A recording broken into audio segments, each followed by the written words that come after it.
All right, Robin, is it okay if I go ahead and start us off officially here? You got it. Go right ahead. All right. Cool. Well, good afternoon, everyone, if you are on the East Coast, and good morning if you are on the West Coast or somewhere in between. Thanks for being here for today's Bloomerang webinar, Developing Your Case for Support, the Foundation for Your Fundraising Success. And my name is Stephen Shattuck, and I am the Chief Engagement Officer over here at Bloomerang, and I'll be moderating today's discussion as always. And just a couple of housekeeping items before we begin officially. I want to let you all know that we are recording this presentation, and I'll be sending out that recording as well as the slides later on this afternoon. So don't worry if you have to leave early, or perhaps you want to watch the presentation again or review the content or even share it with a friend. I would definitely appreciate that. Just look for an email from me later on this afternoon. As you're listening today, feel free to use that chat box right there on your webinar screen. I know a lot of you already have, but we're going to try and save some time at the end for Q&A. So don't be shy. Send in your questions and comments, and we'll try to get to just as many of those as we can before the 2 o'clock Eastern hour. You can also use Twitter to do the same thing. I'll be keeping an eye on the Twitter feed there. And then one last bit of housekeeping. These webinars usually are only as good as your own webinar connection, unfortunately. So if you have any trouble, we find that the audio by phone in particular is usually better than the web audio, since it doesn't rely on internet connections or software or any of that good stuff. So don't give up on us if you can't hear or the audio is a little choppy. If you can dial in by phone and you don't mind doing that, please do. There is a phone number you can use in the email from ReadyTalk that went out about an hour ago. So don't give up on us. If this is your first Bloomerang webinar, I just want to say a special welcome to you. We do these webinars just about every Thursday. We bring on a great guest like Robin for a totally educational presentation. We have a lot of fun doing it. But in addition to that, our main business here at Bloomerang is donor management software. So if you are in the market for that, or might be coming up soon here in the new year perhaps, or you're just curious about Bloomerang, check us out. You can visit our website. You can even download a short video demo and see the software in action. Don't even have to talk to a salesperson to do that if you don't want to. So check us out later on. Definitely wait until the presentation ends to do that. But we'd love for you to learn more. But for now, I am really excited to introduce one of my new friends.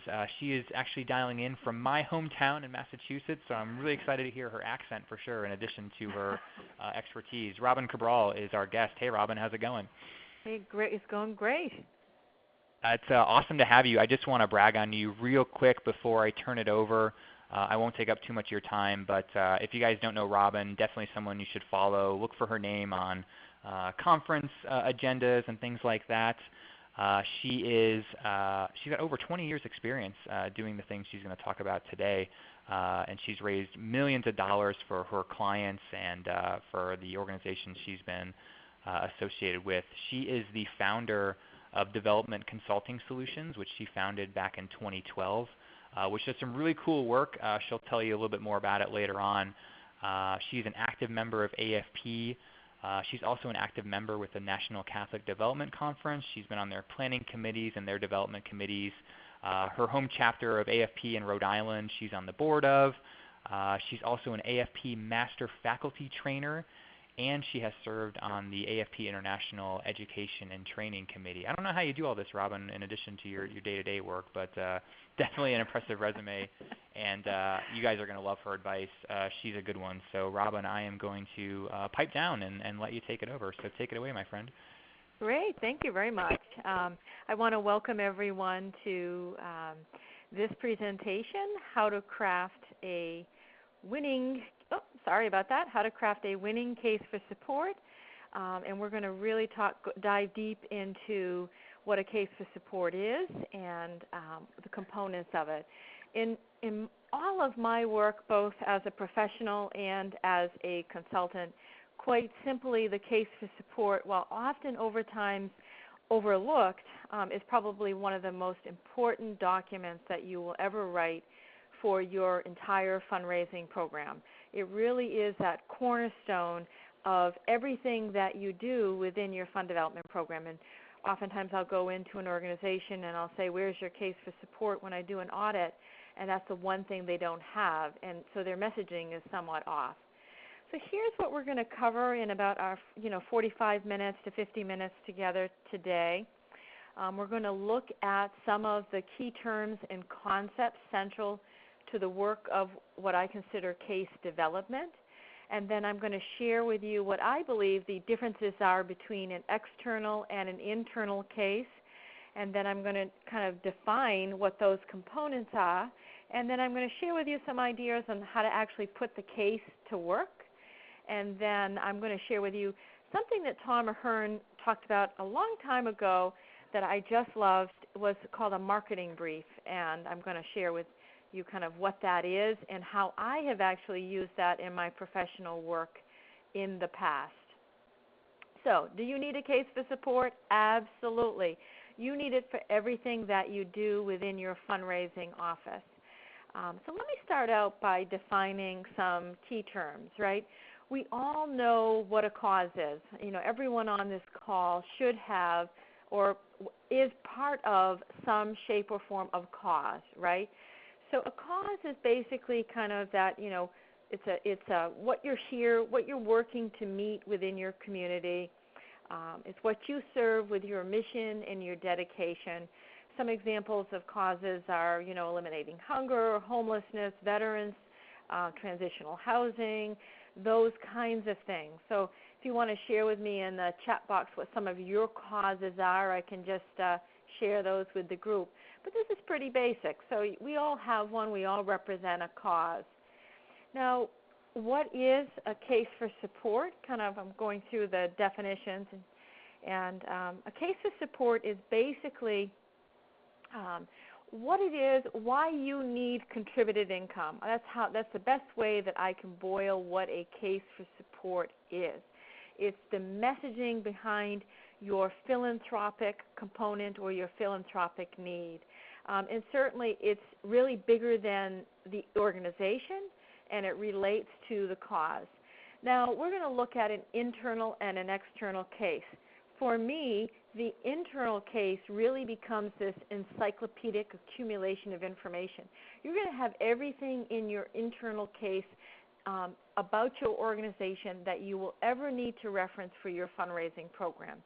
And it certainly answers, the most compelling questions around who are you, why do you exist, what makes you unique, and why do you need contributed income, and why do you need it now? Where is the urgency and the emotional component or factor to your case for support? And so let me just share with you some folks out there. We have some folks representing some healthcare organizations, homelessness, senior care as a cause, strengthening the foundation of a community, horse programs for all ages, programs that serve individuals with disabilities, so great historic preservation, great mix of different kinds of representatives of causes. So what, people say, what is a case for support? And then what is this thing, Robin, that you talk about that's called a case statement? Well, a case statement is basically, if you have different programs for, let's say your senior program. I'm going to take Robert's example here, senior care. So your organization may provide assisted living, a not-for-profit assisted living facility. It may provide skilled nursing. You may have independent housing units. So each of those things may or may not have case statements. A women's center or might have a domestic violence program or a sexual assault program or a child trauma program. And so each of those would have individualized case statements. So they are specifically developed for various programs and constituencies, and they present really the argument to support that particular program and its needs and what the program is serving. So it's really part of that overall case. You have to look at the case for support as the overarching document, and then within that case for support, there's separate case statements representing your different programmatic service areas. So they're very, very focused. I'm just continuing with these kind of definitions, but I'm going to move on to, well, what is a case expression, right? There's all these confusing terms around case for support. So a case expression is basically how you then take your case for support and express it to to your donors, to your general community. It may be some examples of case expressions, may be your brochure or your website. So that's basically, it's how the case is expressed for general consumption. Okay? And then internal and external cases. So I'm really diving deep because people will say, well, don't you just have a case for support? And for me, I often start off with, when I was working professionally and with my current clients, I put together an internal case for support that is not for public consumption. The internal case for support is really what I call that encyclopedic compendium, or, it's that Encyclopedia Britannica of your organization. It compiles everything about who you are and what you do. And I'm going to go over what those components are specifically. And then I have what I produce from that what is called the external case, and that's basically, again, the case expression. But I may produce a summary document of the internal case that can go to donors, that can go to the board, and basically is more of an external document. So I hope I'm not confusing people here. I just want to make sure that you understand all of the kind of vocabulary around cases for support. So if you have any questions about kind of all the definitions I just shared with you, feel free to type them into the questions box because I am monitoring that. And so, I look at this and we oftentimes talk about, the fundraising cycle, and I forgot where this is from the Center of Philanthropy at Indiana University or somewhere like that, but it's a very old graphic that I have in my files. And basically it shows the whole fundraising cycle in great depth, right? So you can see where I am suggesting, and this does not have the actual case creation. It has examined the case, but it doesn't have and maybe awareness of marketing principles up here is where the case for support would fit in. But it really is that integral component of the whole cycle. And, the interesting thing about this is that it is a circle that kind of continues because fundraising is that kind of process.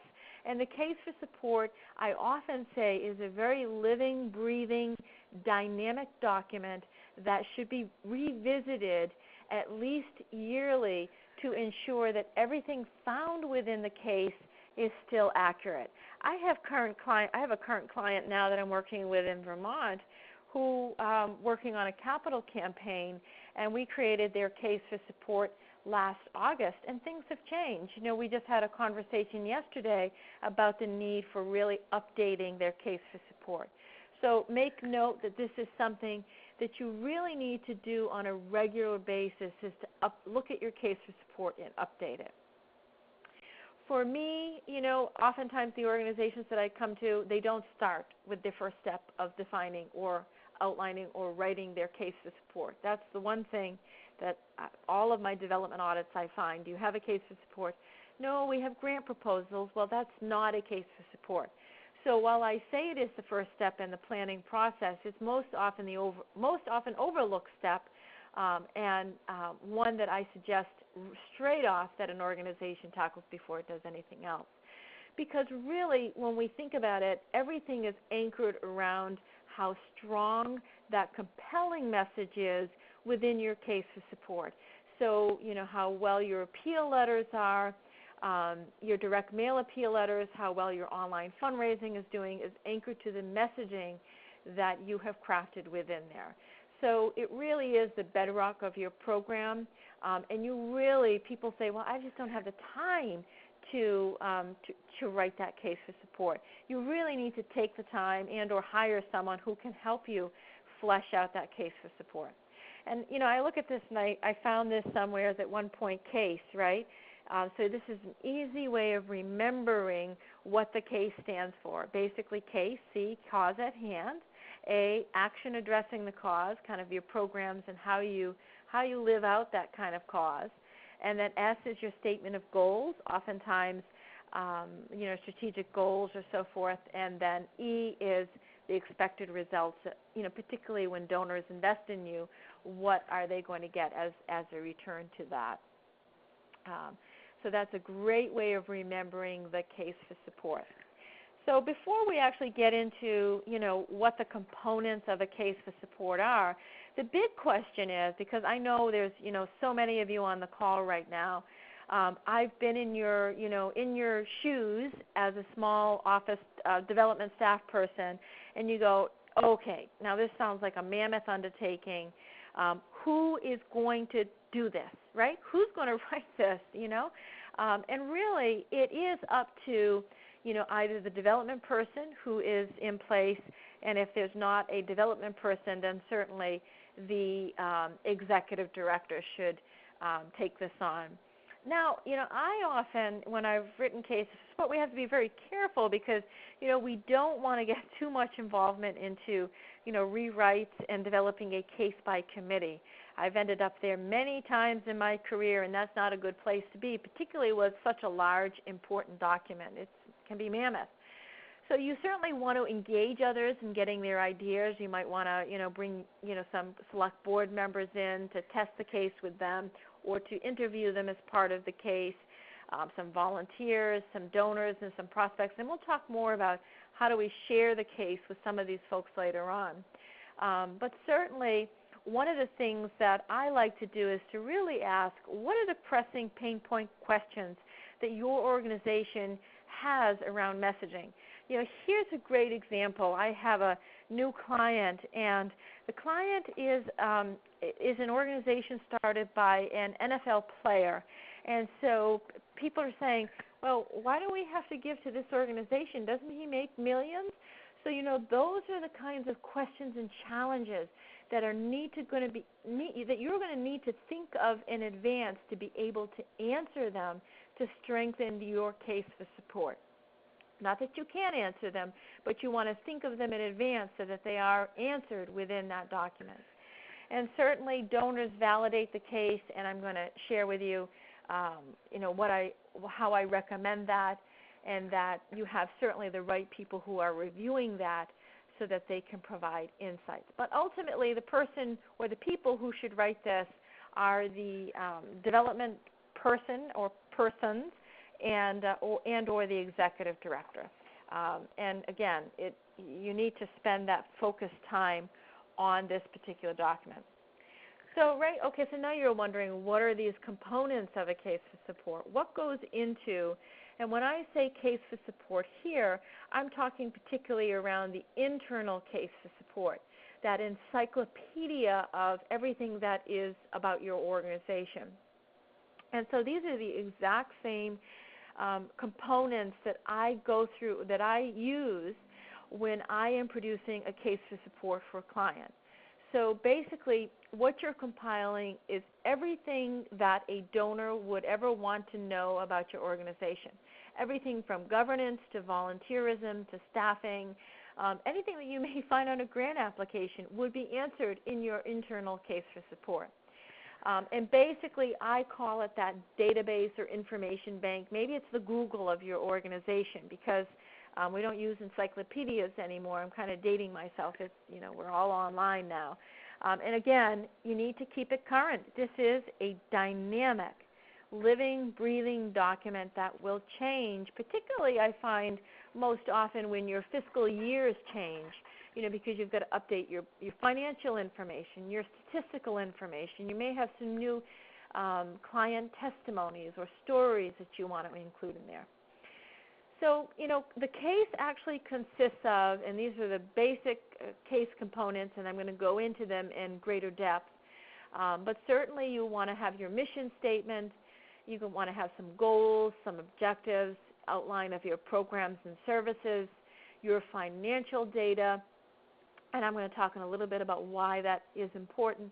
Your governance model, or your what I would refer to as your board of directors, what your staffing looks like, how you deliver services, and then how you actually plan and evaluate.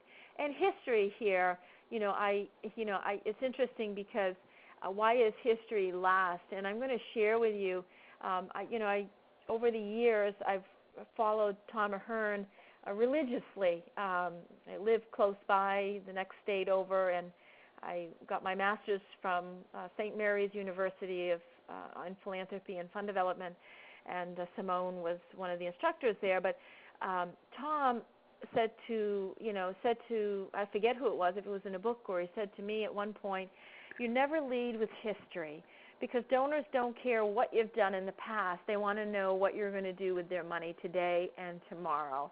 History is a small component of your case for support, and it's most often what I see organizations lead with. They want to say, I've been around for 110 years, and this is how, this is what we've done over the last 110 years. Look at how wonderful we've been. Well, that's not what donors are not investing in that. They're not investing in that kind of historical piece. So let's go through each of the components in greater depth. So the mission statement. That's pretty self-explanatory, or it may not be, because what I often see is that mission statements say what an organization does. It doesn't say why an organization exists, so it becomes more of a purpose statement. But that's not for this realm of this webinar, but certainly when you are doing your case for support and you look at your mission statement and you go, that says what we do, it's not really a mission statement, and maybe you need to earmark that for taking a look at as an organization. So moving on, so you pull out your mission statement, you put it in there. Now, goals and objectives. So what do we mean by goals and objectives? So your organization may or may not have goal statements or general statements identifying what you hope to accomplish as you seek to meet those needs, maybe end homelessness, or maybe house veterans, or, end domestic violence, or, something like that. Objectives are the results and specific statements about the ways in which you will reach those goals. Now, for me, when I get to this point, I oftentimes ask an organization, about their goals and objectives, and what they will share with me is a lot around their strategic planning goals and objectives. And that's fine. That fits in here. But sometimes organizations have, particularly if you are organizations that do a lot with logic models and federal and state funding and that kind of thing, you already know what your goals and objectives are because you've kind of had to kind of flesh those out in that process. Programs and services, very self-explanatory. It's really what you do, right? So we know what your mission is. We know what your cause is. This is how you, and we kind of get a sense of your goals and objectives. Well, this is how you meet all of that, whether it's, providing domestic violence counseling, or you're providing safe homes or an emergency shelter program. These are the specifics of what you are actually doing with, in the program area. So this is your program component. And this kind of outlines how you meet the goals and fulfill your mission and advance your cause. Now, finances. This is an important one for me. I worked for about 3 years with an organization called the Sisters of Mercy Northeast. And we were very confused when I first started as a staff person there because I said, what is your case for support? What are you raising money for? And, in fact, there were no easy answers for that. Many said we're raising money for ministry, we're raising money for the sponsored ministries, we are raising money for the retirement of the sisters, we are raising money to grant to other organizations. Well, no one had a really straightforward answer, and that was very confusing. What we did do is we pulled the financial data of the organization, and we looked at exactly how the Sisters of Mercy were spending their money. And I think it was almost 70 to 80% of their expenditures was on the retirement and care of the sisters. So it would have been very erroneous if we said that all of the monies that we were raising was going to support our sponsored ministries, when in fact that was not true. So the finances really have to line up with, kind of that why you're saying you need philanthropy. So here, you'd pull your 990s, you'd pull your audited financial statements, you'd work with your finance person to really create an in-depth financial picture of both expenditures and revenues that come into your organization. You may want to put some nice shiny pie charts and so forth. And I want to stop and say to all of you out there that if you are interested in seeing an internal case for support, that is that encyclopedic document, as well as a summary external case summary from that internal case for support, so you can see the entire package, just email me later on. You'll see my contact information. I'd be more than willing to share that with you and share how all of these things are kind of described within the internal case for support. Governance. I call it governance because we hope that you have organizations that are governing organizations and certainly not management boards of directors, because there is a difference. And hopefully you are more of that governance operating. But basically this is the structure of your board of directors or your board of trustees who govern your organization. So, you may want to outline, what your bylaws say in terms of term limits, the composition of your current board of directors, how many members are on your board, how they are elected, that recruitment and screening procedure policy, whether or not you do any kind of self-assessments, whether or not the board has your retreat, what kinds of committees you have on your board. You want to outline all of that. And certainly if you have some resumes on your key board members, that would be an important part, because donors are looking to invest in organizations that have strong leadership. So this is a way of showing and demonstrating that. The other piece of this is staffing. So we want to outline how many staff do we have, maybe how many staff on the executive level, how many staff on the direct service level. Certainly biographies, resumes, you want to outline so that donors know that you have certainly competent and credentialed and professional staff. Now, the other component to staffing that is not indicated on these slides is volunteerism. That's a very important component.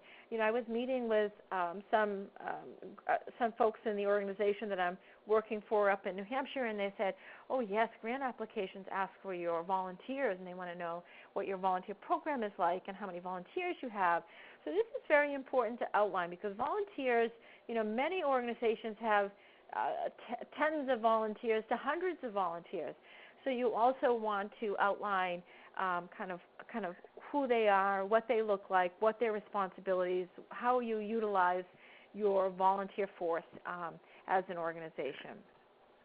And then I see a comment here. Bill says this sounds very similar to a strategic plan. Well, it would be very helpful to have all this information before going into your strategic planning process, wouldn't it? It really is that encyclopedia or Google of your organization. And so we continue on with service delivery. Now, how is this different than the services that you provide? Well, this is how your services are delivered. Are you located along a bus line? Do you have a Meals on Wheels program? When are those meals delivered? Who delivers them? How often do you provide support groups? When are they provided? How accessible are you? So that's a little bit of an example of service delivery. And then planning and evaluation. So those of you, again, who have logic models, this is an easy part because you're required to figure that piece out. But certainly you want to know, how do you actually evaluate the impact of your program and services that you're providing, and how you are meeting your mission and your goals and objectives as an organization. We all know today, right, that donors are looking for more impact in terms of their giving. So this is becoming an increasingly important section to be able to outline. And then lastly, as Tom Ahern, and I cannot give credit to this, he says, really is history the most compelling reason to give. So keep it last. Keep it, I wouldn't say last, but don't make a big deal about it. I mean, yes, it is a big deal, but in terms of what a donor is looking for, yes, history is important to show longevity as an organization, but hey, there are organizations that have just been founded that are doing tremendous things in communities. So be sure that donors, you have your history, but let's not, take 3 or 4 pages of it and make it all about your history.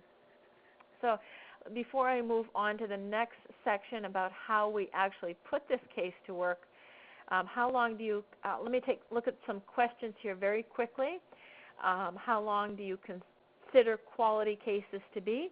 Well, internal cases for support, a lot of, and I can share those, samples with you, Megan, but, I've had cases for support right now. I'm working on one that's over 20 pages long, and they've been more than that. It really is that encyclopedia. Now, the summary document, that external case statement, is much shorter, maybe about 3 or 4 pages. So you can see the difference. And then Tracy is saying, what if the history links our board leadership? Again, you don't want to exclude history. You certainly want to include it, but talk about your board leadership today and moving forward into the future, because that's what donors are going to be investing in. Okay, so how do we actually put the case to work? Because, Bill said this sounds very similar to strategic planning, and one of the things that happens with strategic planning that I'm sure we all know is that strategic plans sit up on shelves and really never get dusted off and used. So I want to give you concrete steps on how you can actually dust off your case for support and begin to put it to work. Because, it's one thing to have this document, but then it's another thing to actually use that in the work that you're doing.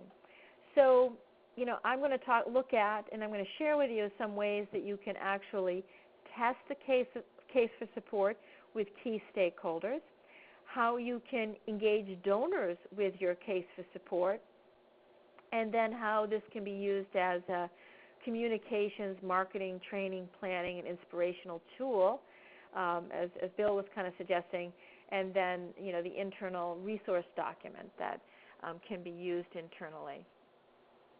However, before we do that, I do want to just kind of reiterate. Again, you can see that a lot of this data would change. So it really needs to be a living document. And I can't stress enough that you can't just do it once and not pull it out and look at it again. And sometimes for me, when I say process is more important than product, I'm a process person because I really want folks engaged within the organization and grappling with information. So quite easily I could write the case and let it be at that, but I like to involve, maybe the board chair, maybe some donors, some volunteers, in helping to shape and form the document. So people begin to become, they buy in and they become invested in the case for support that you have. And certainly that buy-in and ownership is important because what I say to board members is that, the case for support might seem like a very big and boring document, but essentially it is their manual for the organization, number one. It can prepare them to be able to answer all things about their organization, but most importantly, your elevator speech actually can come out of your case for support, as well as the fact that they're going to be ambassadors for your organization. So give them the verbiage that can allow them to be those strong ambassadors for your organization and for your philanthropy program. So certainly buy-in and ownership is critical because they want to feel as if they own what you're saying within your case for support. So moving beyond the case, I want to talk about a little bit around what are some of these other things that you referenced earlier, Robin, around the marketing brief concept and that external case expression and collaterals. So, and I do want to just share with you and say this marketing brief concept is certainly not my idea. This was a Tom Ahern idea. I haven't heard him mention it in a while unless anyone else has heard him mention it. And I want to go back one slide because I want to touch upon something else here, back here, engaging donors with the case. So it's interesting because, I do a lot of reading, or over the years I've done a lot of reading around cases for support because they are so integral. And Jerry Panis, who is another very well-known internationally fundraising professional, had written a book called, I think it was Making the Case. And I recommend people, if you don't have this book, to get it. He writes very simple, quick, easy reads. And one of his ideas on how to engage donors with the case was, I thought, brilliant. Because what Jerry Panis recommends is, he says, once you have your case for support, particularly your summary document, I'm not so sure, Lynn, it's Making the Case. Lynn is asking what is the name of that book. It's Making the Case. I wouldn't recommend sending that whole internal document, because if I email it to you, you will see why. It is very large.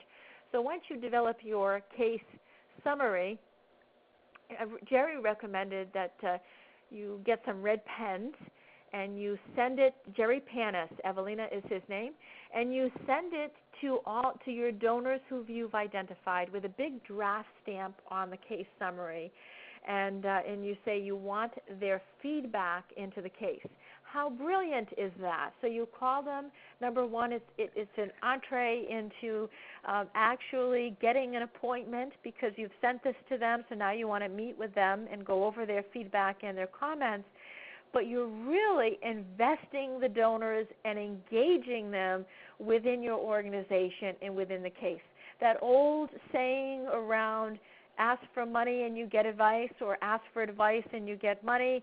Well, this is one step that you can use as a door opener to visit with your donor, solicit their feedback, make them feel as if they're a valued part of your organization, and actually get some buy-in and ownership, and make them feel, or not make them feel, but engage them in your organization and in your philanthropy program specifically. How brilliant is that? I thought that was just a lovely idea, and I thought it was worthy enough to actually go back a few slides and share that with you. But Tom Ahern had this concept called the marketing brief concept. And for me, I'm going to share why I thought it was a very important concept. And I actually have a marketing brief. I'm going to share the story behind that, but that I can share with you if you email me later. But essentially, the Sisters of Mercy, when I was working for them, I explained to you that they were unsure of what the case for support was. So this was in a big about face that we needed to make with the governing board to say, no, it's not about the sponsored ministries, it's about the care and retirement of the sisters. And so before I decided to flesh out, I did the internal case, but before I decided to flesh out the external case summary, I thought it was wise to visit Tom Ahern's idea of what is called this marketing brief concept. And basically, Tom takes the marketing brief idea from the for-profit world, where marketing briefs are created regularly around kind of how you're going to market products, and it's kind of that summary of it. And so basically, the marketing brief is just that. It's a summary of the internal case for support that you have just compiled. You would not send the marketing brief to a printer, nor would you share it with a donor. Basically, the primary reason that you would create a marketing brief is to gain support and approval, in this particular case, for the case for support that you are planning to move forward with. It was a wise idea on our part, because rather than flesh out the case for support, and the sisters were feeling like, no, that's completely the wrong direction, and here's some proof to show you why, this actually provided them with a skeleton of the internal case for support, and basically they voted on the marketing brief concept as something that was acceptable to move forward into producing the actual case summary. So it was that one step before creating the case summary that we wanted to seek approval to say, are we headed in the right direction? And do you find that everything that we have written thus far is something that you can wrap your arms around and approve? So it was a very, very wise move. And I would recommend marketing briefs not just for your cases for support, but all kinds of projects. So really it is that kind of summary of the project. It's the skeleton. It's taking all of those components, the governance, the staffing, the service delivery, the financials, and really just creating short snippets that you can get approved before you actually move on to drafting the case summary. So I hope that's clear with everyone.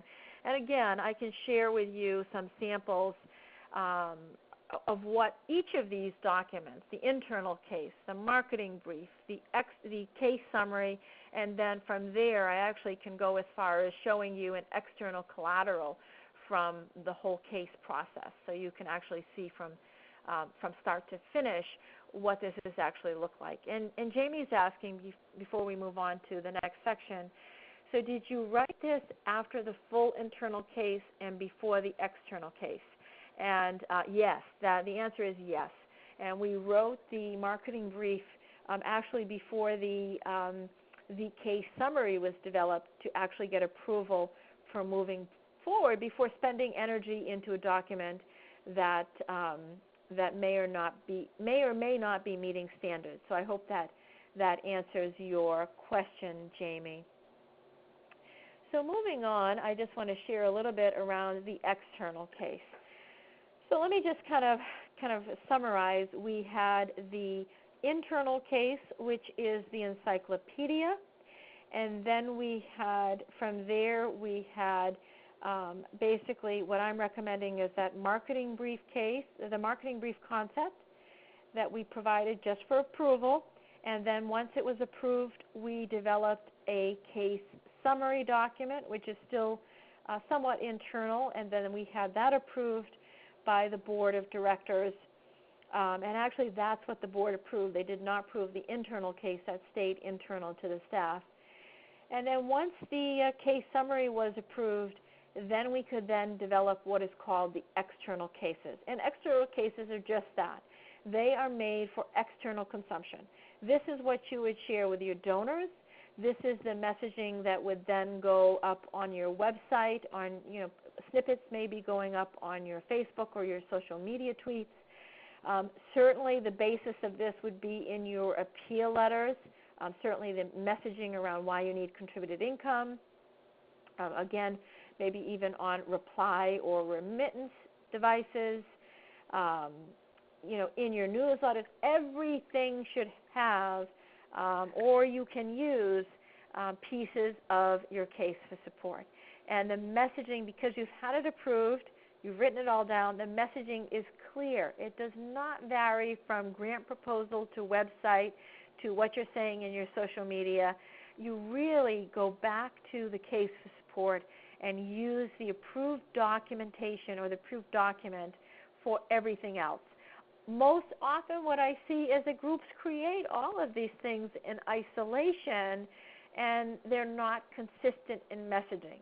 So what I'm recommending and saying to you is create the case for support first and then use the case for support as the basis for creating all of these external collaterals. And again, I can share with you samples from from start to finish on what the external case looked like for this particular organization.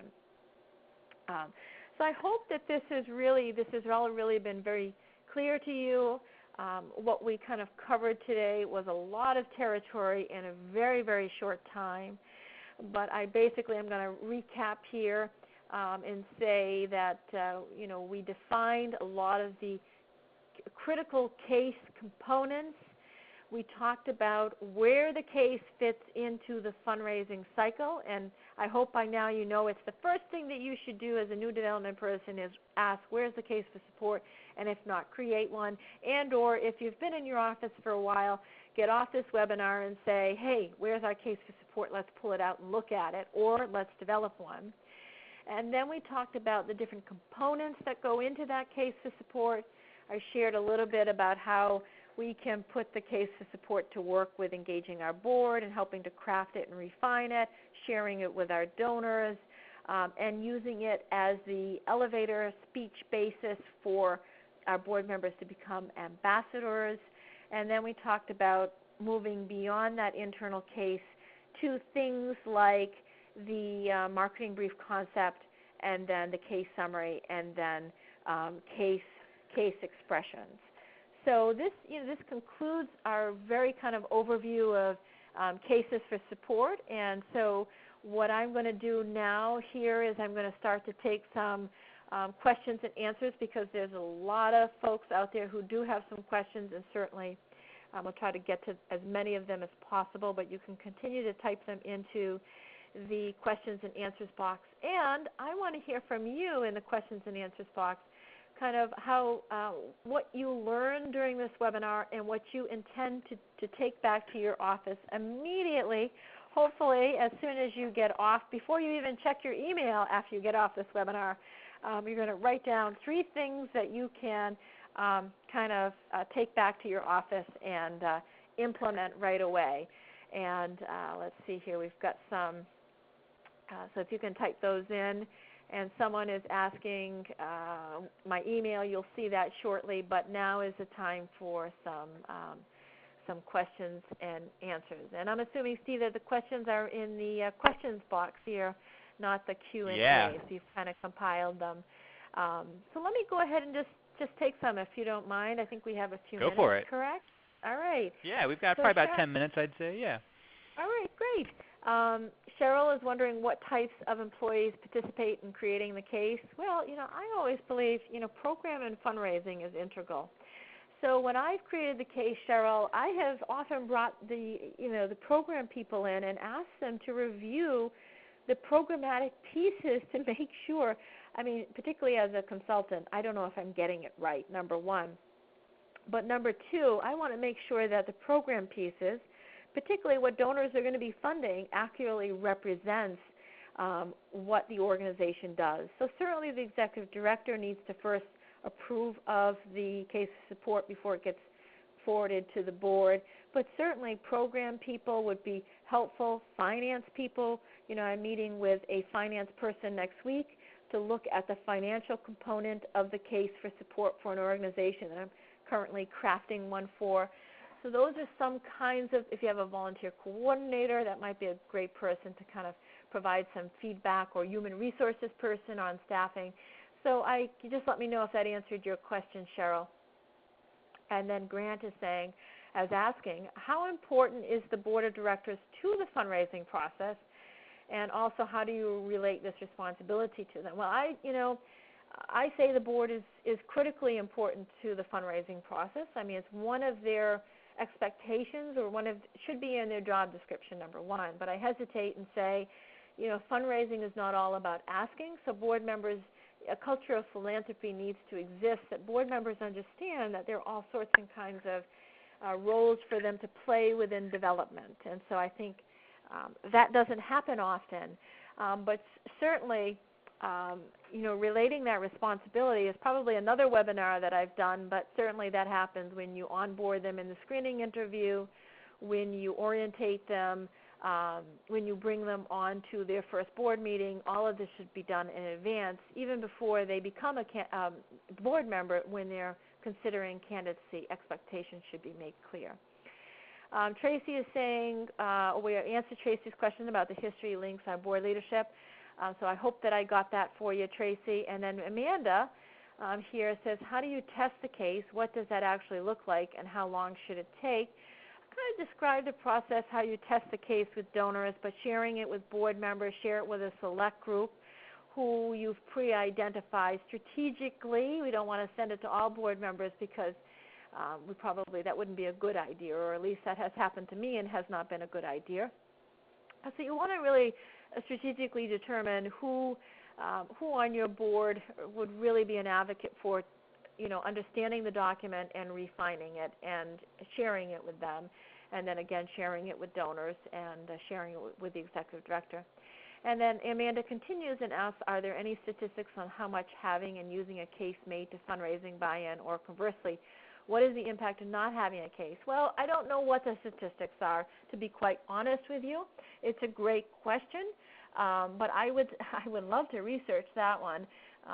But the answer is if you do not have a strong case support, I can guarantee you that your messaging is probably going to be all over the place. And so that's going to impact how well you fundraise. And not only that, but, have you really worked to refine your messaging, your philanthropic messaging, so that it's compelling and urgent enough through the case for support process. And if you haven't undertaken that process, I can guarantee you it's probably not going to be as compelling and urgent as it could be. So that will definitely impact how donors respond to your messaging. Sandy asked, so the external case may be made up of different parts of the internal case.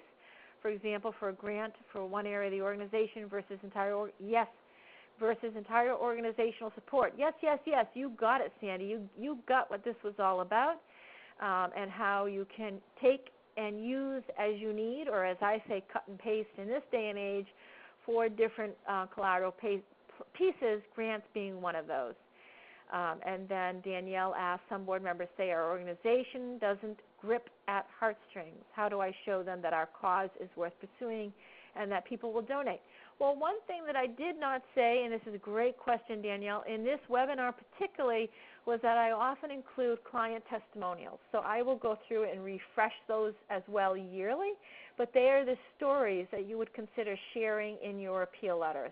Those emotional stories that add heart and soul to your statistics, to your finances, to your governance. They are the stories that will grip at heartstrings. And yes, those too should be in a case for support. And if you email me for samples, you will see how I've incorporated those into the internal cases. And do we have time for any more questions? I know we're at 1:52. Because we've got a lot.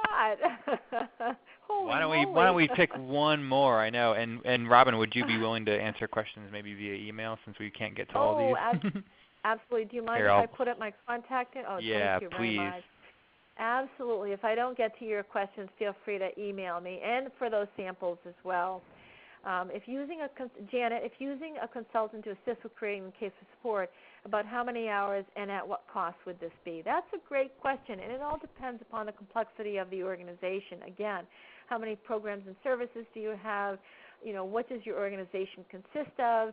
I have spent upwards, and I'll just give you an example, Janet, working on other projects, but spent the whole summer, primarily July and August of last year, working on a case for support for the organization that I'd be willing to share their samples for. And so the case was actually approved in late September of last year by the board of directors. So it took about a good 2 months with dedicated consultant time on that, about 1 to 1.5 days per week of my time was spent on drafting their case for support. So I hope that gives a good gauge. So please feel free to, I'm going to stop here and turn this over to Steve. But Stephen, but please email me any more of your questions, and I would be more than happy to have a conversation with you on the phone or via email to see if we can get you some answers. So thank you very much. This has been wonderful. Yeah, thanks to all of you for listening for an hour. And I know it's probably a busy time of year with year-end coming up and events, but we definitely appreciate you hanging out with us for an hour. And Robin, we owe you our thanks as well. This is a lot of great information, so thanks to you for sharing all your knowledge with us. It was great. Absolutely. I've enjoyed it, so thank you for having me. Well, do reach out to Robin. Obviously, she is a wealth of knowledge, so I hope you all will email her and hit her up for some of those resources, follow her on Twitter and all that good stuff. We've got some other great resources on our website as well. You can check out some of our freebies there. I will be sending out the recording and the slides in case you didn't already get those. You'll get those within a couple hours here. So don't worry about being able to review the content. I'll get those in your hands for sure. We've got our BloomCon annual conference coming up here in February of next year in Phoenix. So if you are in the Southwest area or you want to see any of these awesome speakers, we've got Adrian Sargent, Claire Axelrod, Katie Miller, and Kent Stroman headlining our one-day event in BloomCon. So check that out. We've got some special early bird pricing going on right now. We'd love to see you in Phoenix if you can make it. If you can't make it, we've got our webinar series is going to keep on going. We're taking next week off But we got a couple good ones coming up here in November. We've got Gail Perry in 2 weeks, and in about, I guess it's 4 weeks from now. I can't believe it's almost December, but really good one. If you haven't really put together any of your year-end giving plans yet, I know it's getting close to the wire, but it's not too late. Check out that one on November 30th. We're going to have Alice Ferris and James Anderson. They're quite the dynamic duo. We're going to be talking about last-minute year-end giving strategies. They've got some good ideas for you. So register for that if it's interesting to you. Hopefully it will be. And hopefully we'll see you again on another Thursday webinar. So we'll call it a day there. Just look for an email from me later on this afternoon with all the goodies. And hopefully we'll talk to you again soon. So have a good rest of your Thursday. Have a safe weekend. And we'll talk to you again soon. Great. Thank you, Stephen.